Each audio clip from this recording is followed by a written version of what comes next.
Kim Dae-ho stared at the metal door of his new home for the next 30 days. The quarantine pod was small, maybe the size of a college dorm room. He had expected to spend his isolation alone, reading books and coding on his laptop.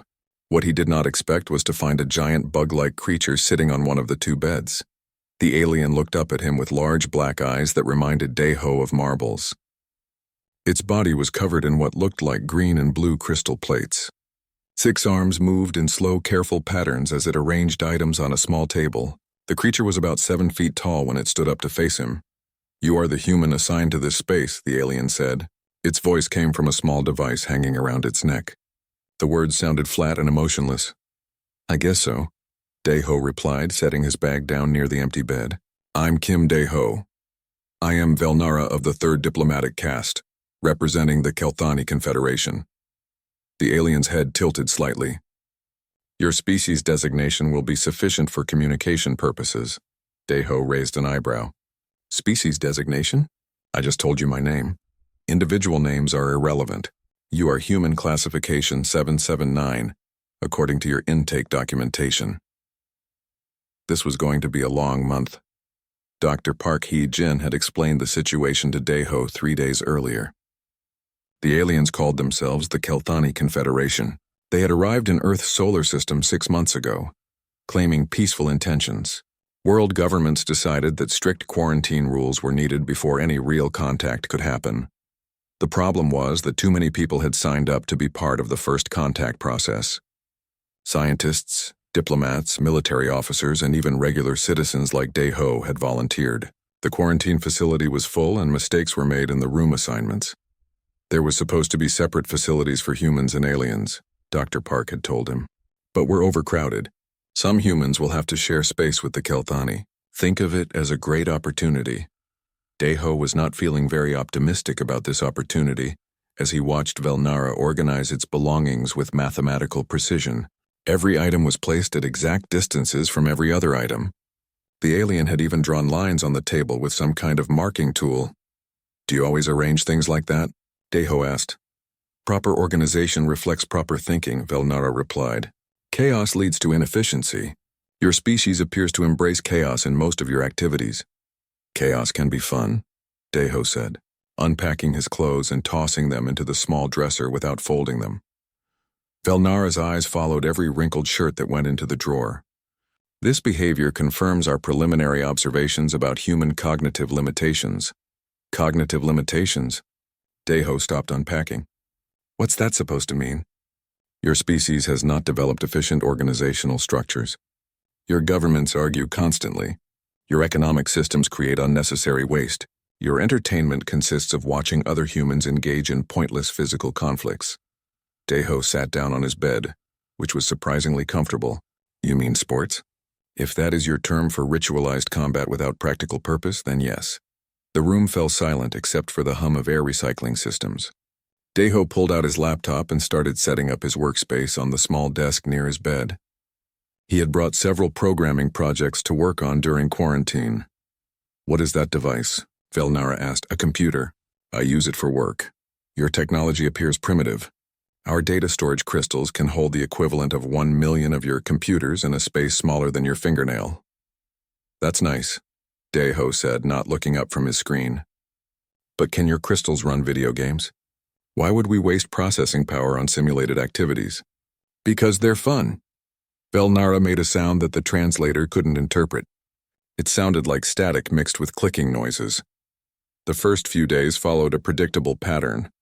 Velnara would wake up at exactly the same time each day, organize its belongings, eat measured portions of some kind of nutrient paste, and then sit quietly reading from a handheld device. Dae-ho would wake up whenever he felt like it, grab whatever food appealed to him from the quarantine meal selection, and work on his computer while listening to music.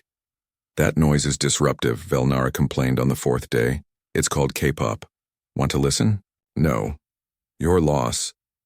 The alien seemed particularly annoyed by Dae-ho's habit of talking to himself while coding. Dae-ho would mutter things like, "Come on, you stupid function," or "Why isn't this working?" While debugging his programs. "Are you experiencing a malfunction?" Velnara asked during one of these sessions. "Just trying to figure out why this code isn't doing what I want." Perhaps if you planned more carefully before beginning, you would avoid such problems. Sometimes the best solutions come from just trying things and seeing what happens. That is an extremely inefficient approach to problem solving. Maybe, but it works for me. Velnara went back to reading its device. But Daeho noticed that the alien occasionally glanced over at his screen. The code he was working on was for a simple game, nothing too complex, but it required creative solutions to make the graphics work properly. On the 7th day, something changed. Daeho was working on a particularly tricky problem when he noticed that Velnara had been watching his screen for almost an hour. "Are you interested in programming?" Daeho asked. "I am attempting to understand your chaotic methodology. Want me to show you how it works?" Velnara was quiet for a long moment. "Your approach appears to lack logical structure. That's the beauty of it. Sometimes the best answers come from places you don't expect." The alien moved closer to Daeho's desk. "Explain this process." For the next 2 hours, Daeho walked Velnara through the basics of creative programming. He showed how sometimes you have to try several different approaches before finding one that works.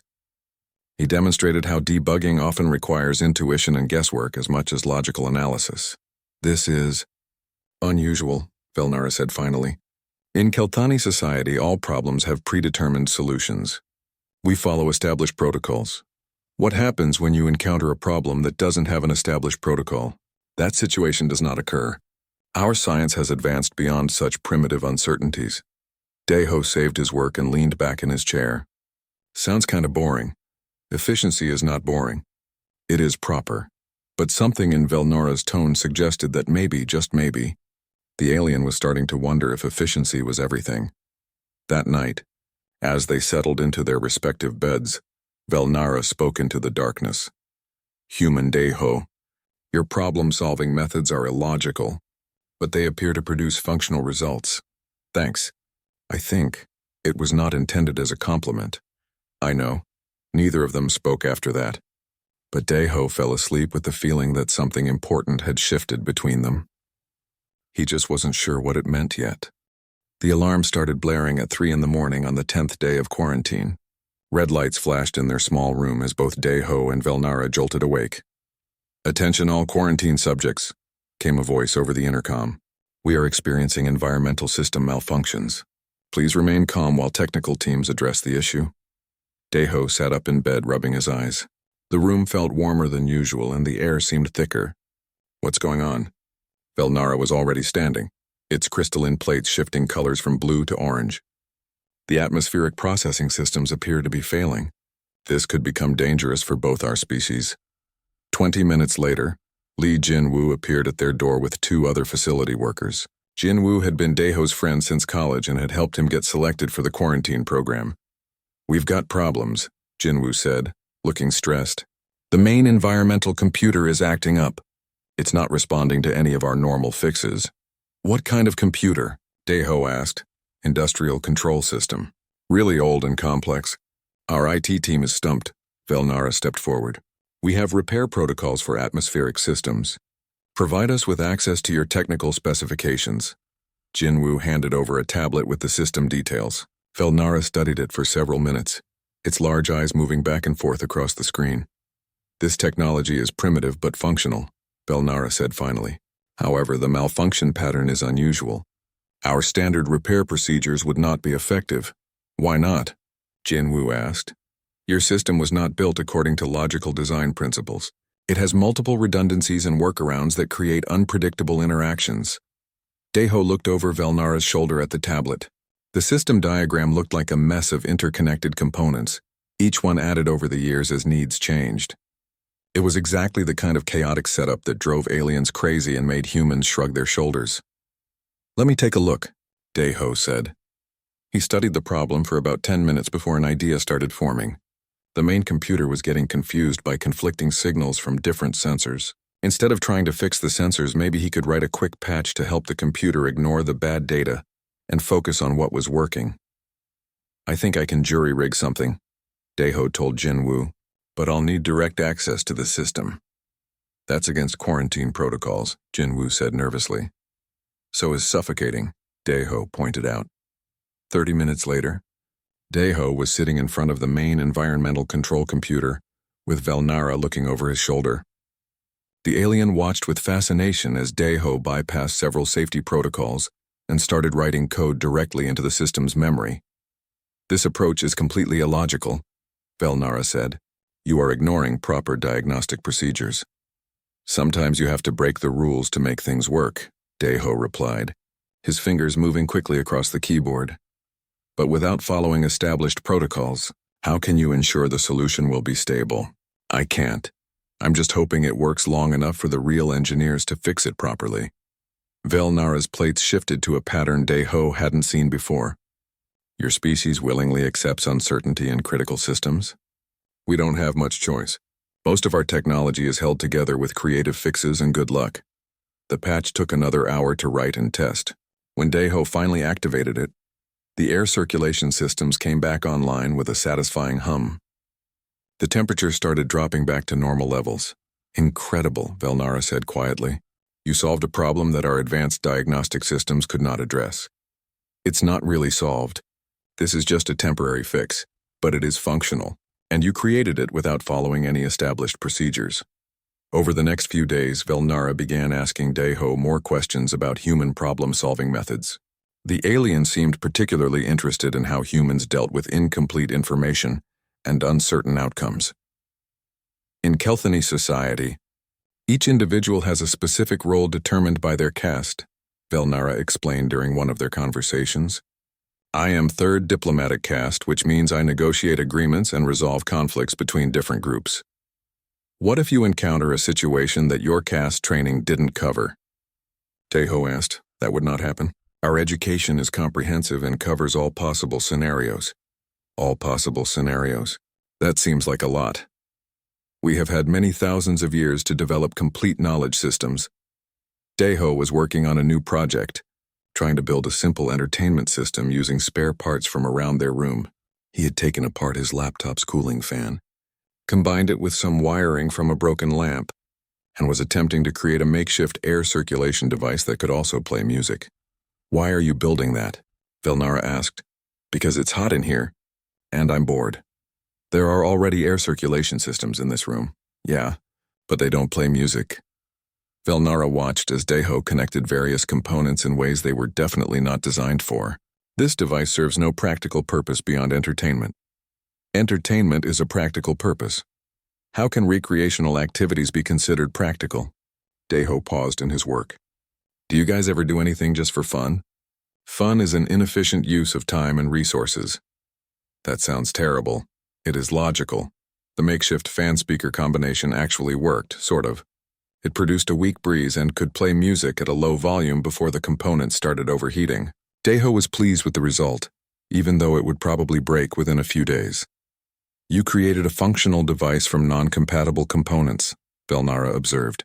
"This should not be possible according to engineering principles." Engineering principles are more like suggestions.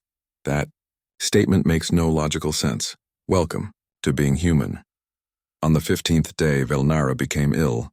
The alien's crystalline plate started turning gray, and it began having trouble breathing. Deho called for medical help, but the facility's doctors had limited experience with Kelthani physiology.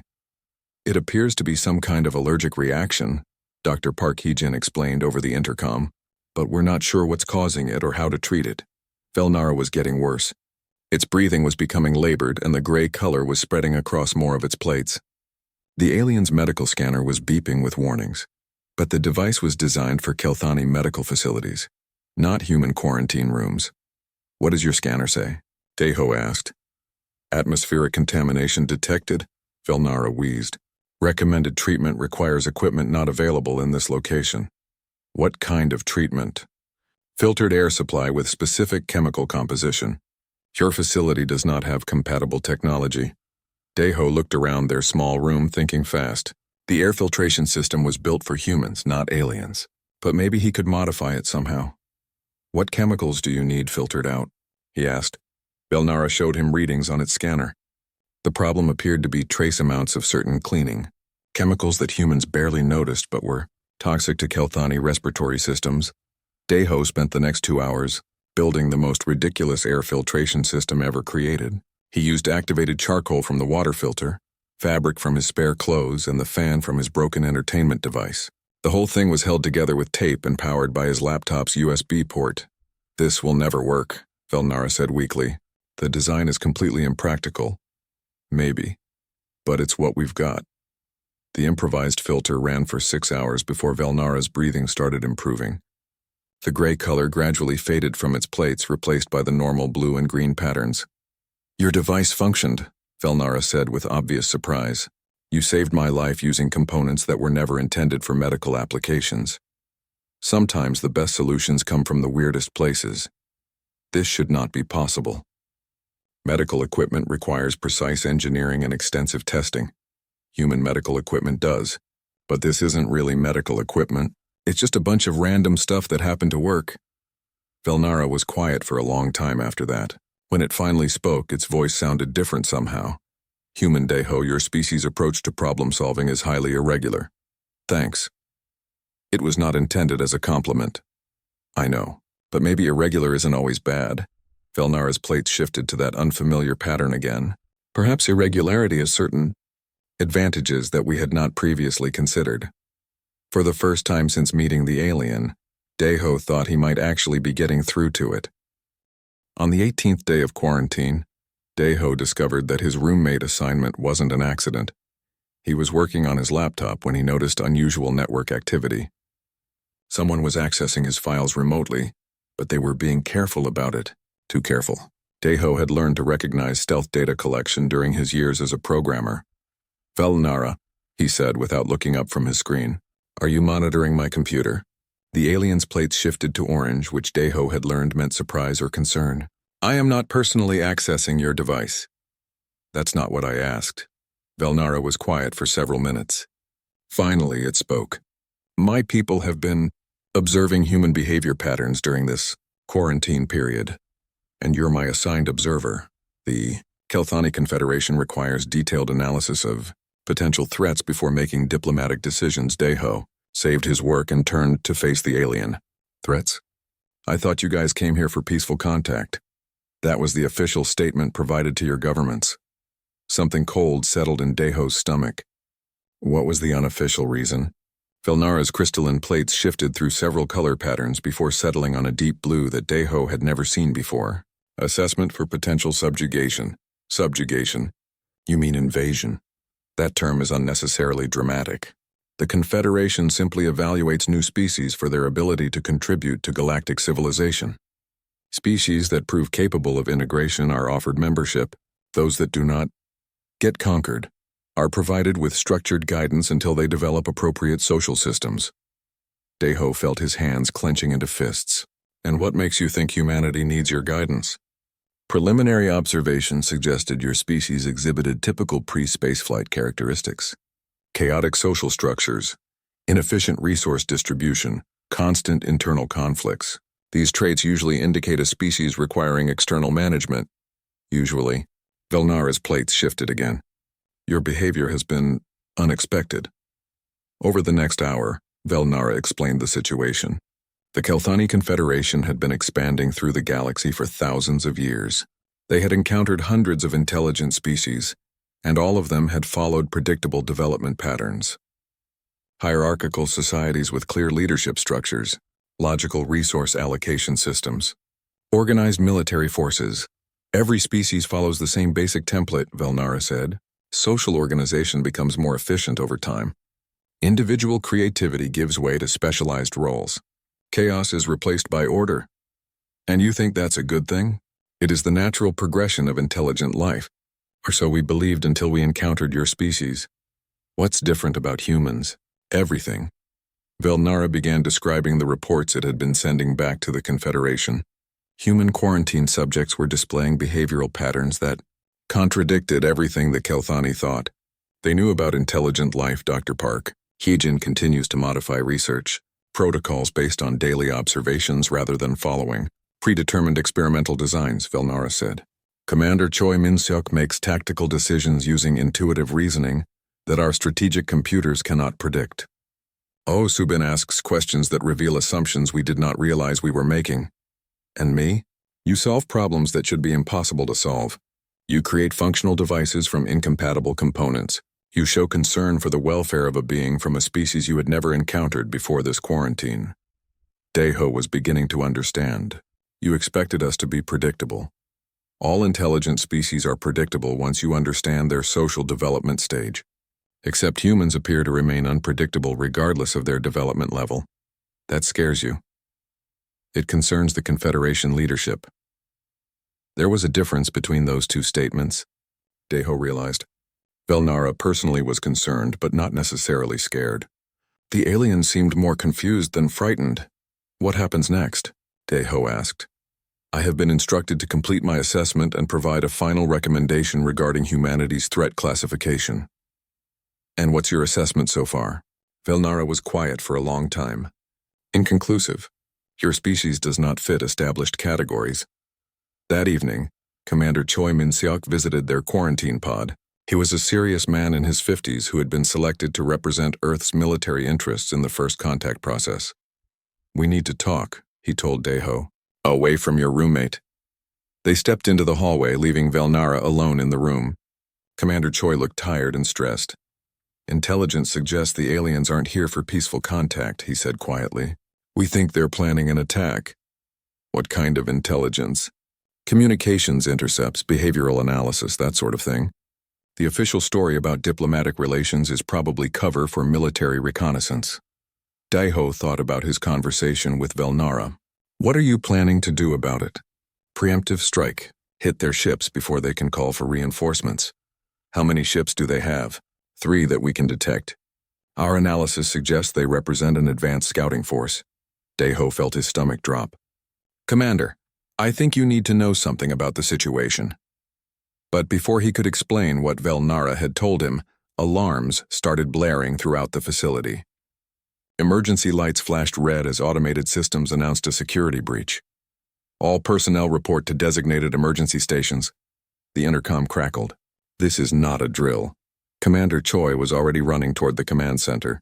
Daeho hurried back to his room, where he found Velnara standing near the small window that looked out toward the parking area. What's happening? Daeho asked. Additional Kelthani personnel have arrived, Velnara said. My superior wishes to conduct a personal assessment of the situation. Through the window, Daeho could see 3 figures walking toward the facility entrance. They looked similar to Velnara but larger, with darker crystalline plates and more elaborate markings. Is that normal? No. Bektar does not typically involve itself in routine evaluations. Bektar? My immediate superior in the diplomatic caste hierarchy. Its presence here suggests that my reports have been deemed insufficient. What kind of reports have you been sending? Velnara turned away from the window. Truthful ones. Perhaps too truthful. Meaning? I have informed the Confederation that human behavioral patterns do not match our predictive models.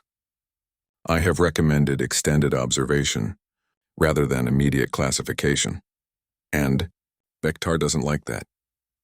Recommendation. Bektar believes that any species showing unpredictable behavior patterns represents a significant threat that should be eliminated quickly. Daeho sat down heavily on his bed. So we're about to be caught between your people who want to eliminate us as a threat, and my people who want to attack you as invaders.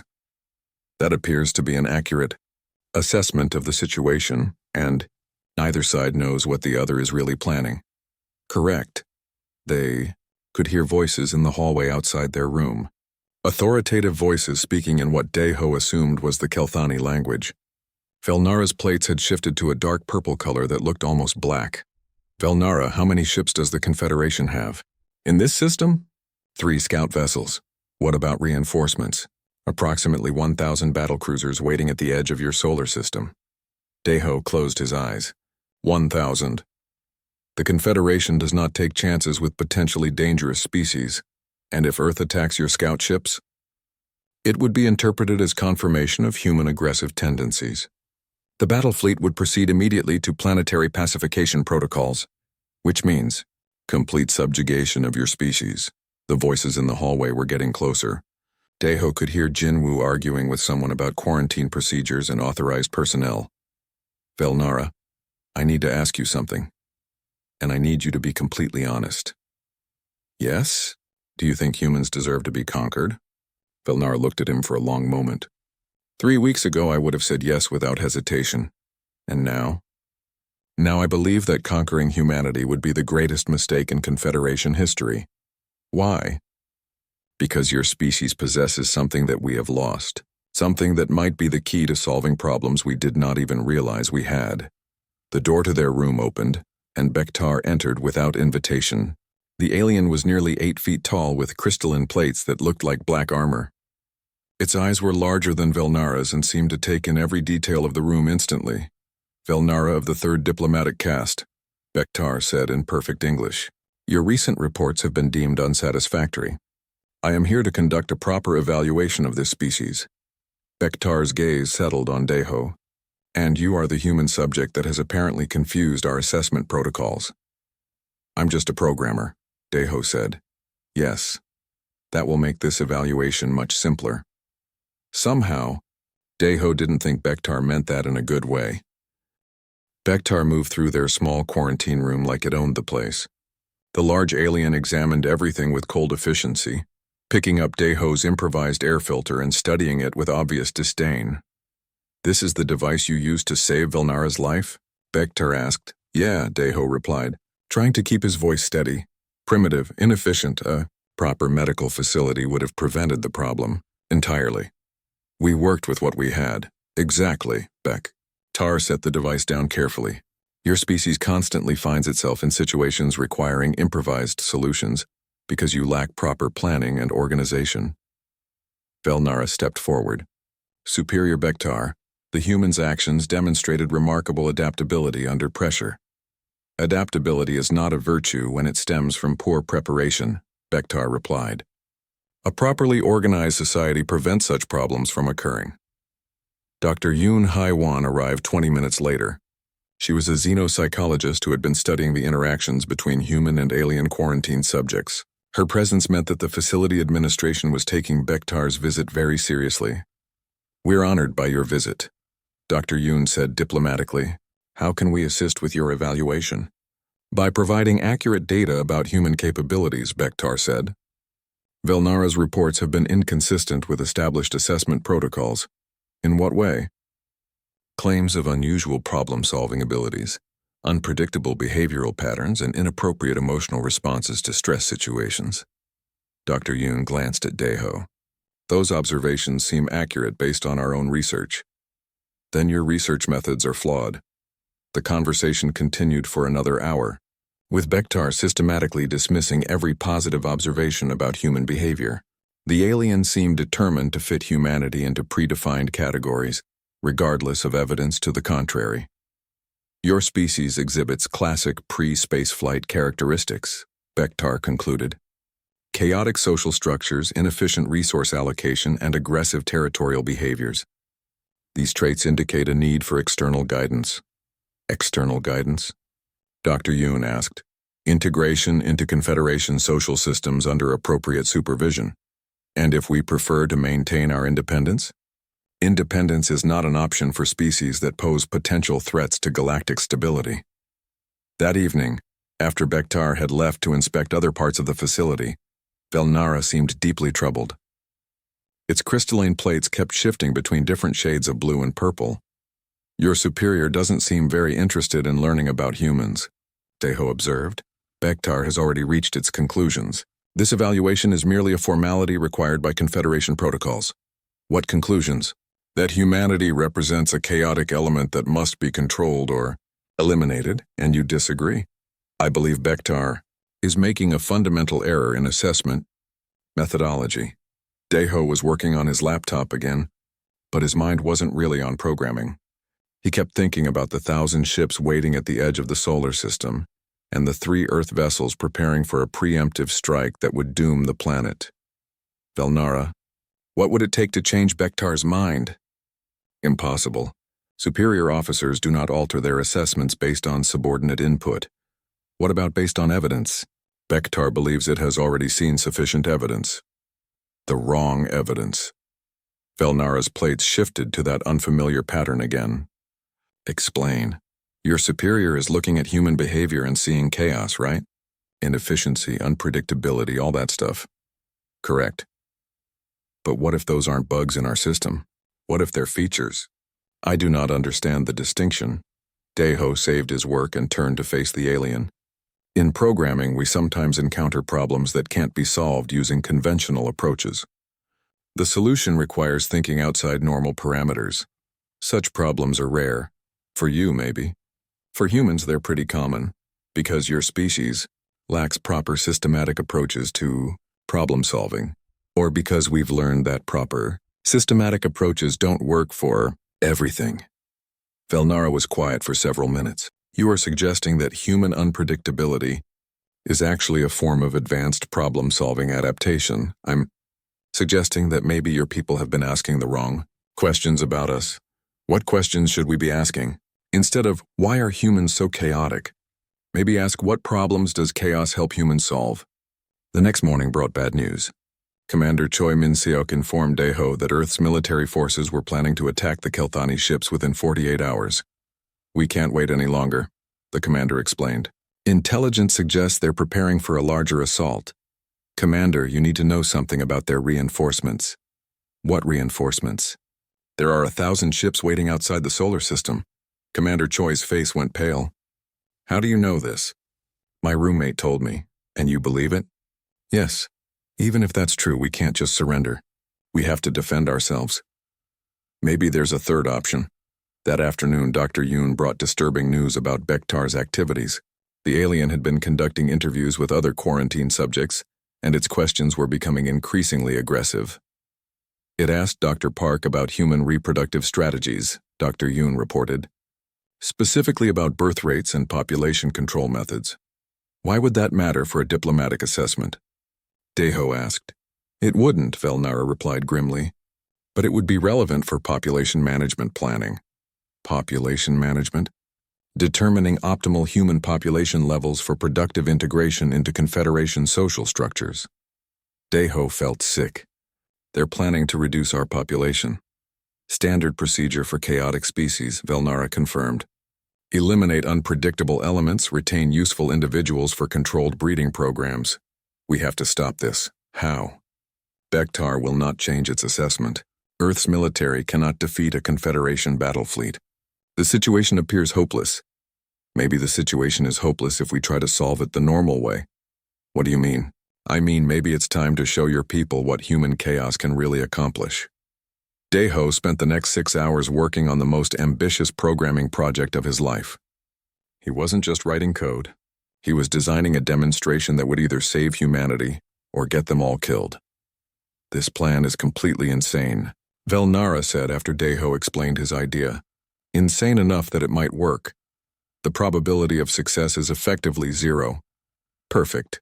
That means no one will see it coming, including us, especially us. The plan required cooperation from Dr. Yoon, Commander Choi, Jin Woo, and several other quarantine subjects. It also required Velnara to take a risk that could result in its execution for treason against the Confederation. Why are you willing to help? Deho asked.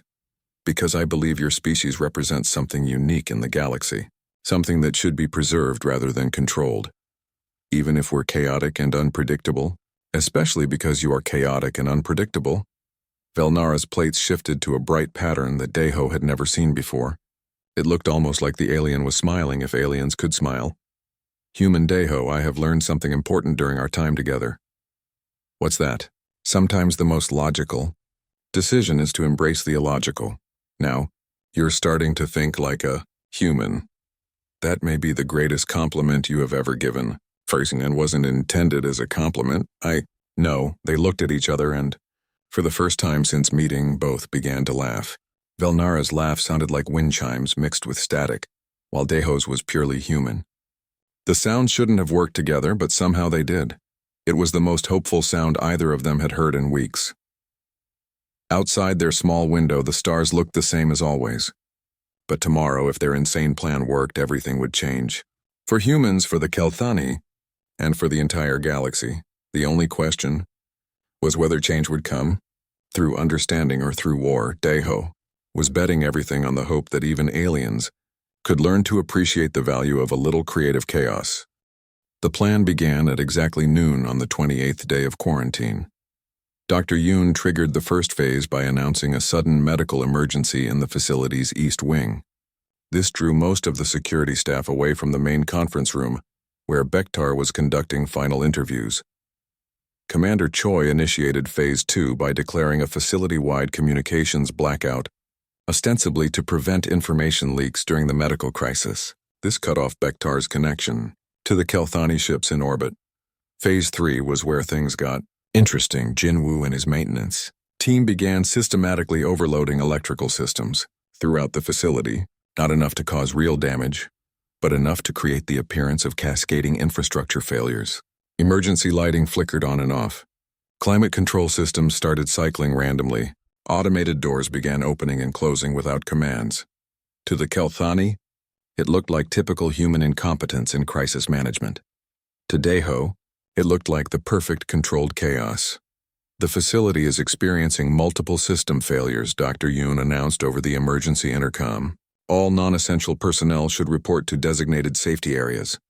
Bektar emerged from the conference room with obvious irritation. These infrastructure problems confirm our assessment of human organizational capabilities. Actually, Daeho said, stepping out of a maintenance corridor with Velnara beside him, they confirm something else entirely. You should not be in this area, Bektar said sharply. Return to your quarantine pod immediately. Can't do that. See, we're kind of in the middle of demonstrating something important. What happened next would later be known as the most significant hour in human-alien relations. Daeho had spent days programming multiple interconnected systems throughout the facility. Every apparent malfunction was actually part of a complex demonstration designed to showcase human problem-solving under pressure. As Bektar watched, teams of humans began responding to each crisis in ways that defied Kelthani expectations. Instead of following established emergency protocols, they improvised solutions using whatever resources were available. When the main computer system crashed, Dr. Park and her team created a functional replacement using tablet computers networked together with Ethernet cables. When the air filtration system overloaded, Jinwoo's maintenance crew built temporary filters using coffee filters, box fans, and duct tape. Most importantly, nobody panicked. Instead of chaos creating more chaos, it seemed to energize the humans and make them more creative. This is all very impressive theater, Bektar said after 20 minutes. But it merely demonstrates what we already know. Humans create problems and then waste resources solving them inefficiently. Actually, said a new voice from behind them, it demonstrates something we didn't know was possible. Admiral Zekmoth entered the hallway with an escort of Kelthani guards. The Admiral was massive, even by alien standards, with crystalline plates that seemed to absorb light rather than reflect it. Daeho had never seen anything that looked more intimidating. Admiral, Bektar said with obvious surprise, your presence was not anticipated. Your reports have been inconsistent, Bektar. I decided to observe this species personally before making final classification decisions. The humans are exactly as we predicted, Bektar insisted. Chaotic, inefficient, requiring external management. Are they? Admiral Zekmoth moved closer to one of the improvised air filters. Velnara, explain this device. The humans constructed it using components not designed for air filtration, Velnara replied carefully. It should not function according to engineering principles, yet it performs adequately for its intended purpose. More than adequately, the Admiral observed. It actually works better than some of our standard filtration units. A fortunate accident, Bektar said dismissively. Really? Show me another accident. For the next hour, Daeho and his team guided the aliens through demonstration after demonstration of human adaptability. Each scenario was designed to show how humans thrived in situations that would paralyze more rigid thinking. The climax came when Admiral Zekmoth presented them with a problem that had stumped Kelthani scientists for centuries. It was a mathematical proof related to energy distribution in complex systems. The problem appeared on screens throughout the facility as Daeho's network displayed it. Our greatest minds have worked on this for over 3,000 years, the Admiral explained. It is considered unsolvable within current logical frameworks. Daeho studied the problem for about 10 minutes. Then he did something that shocked everyone, including himself. I think you're approaching this wrong, he said. Explain. You're trying to solve it logically, step by step. But look at this part here. Daeho pointed to a section of the equation. What if instead of treating this as a mathematical relationship, you treat it as a pattern? Patterns are mathematical relationships, not always. Sometimes patterns exist outside mathematical logic. What Daeho did next would be studied by xenopsychologists for generations. Instead of working through the proof systematically, he approached it intuitively. He looked for emotional resonance in the mathematical relationships. He applied human pattern recognition that operated on subconscious levels. 20 minutes later, he had a solution. It wasn't the solution that Kelthani logic would have produced. It was elegant, creative, and completely unprecedented. More importantly, it worked. Admiral Zekmoth stared at the proof for several minutes without speaking. Finally, the massive alien turned to address everyone present. In 3,000 years of galactic expansion, the Confederation has encountered 417 intelligent species. Every single one of them followed predictable development patterns. Every single one of them was either integrated into our civilization or eliminated as incompatible. The Admiral paused, looking directly at Daeho. This is the first time we have encountered a species that operates outside those patterns. The first time we have seen intelligence that thrives on uncertainty rather than being paralyzed by it. Admiral, Bektar interjected, unusual problem-solving methods do not change the fundamental assessment. Humans remain chaotic and unpredictable. Yes, they do, Admiral Zekmoth agreed, and that is exactly why they are valuable beyond measure. What happened next surprised everyone.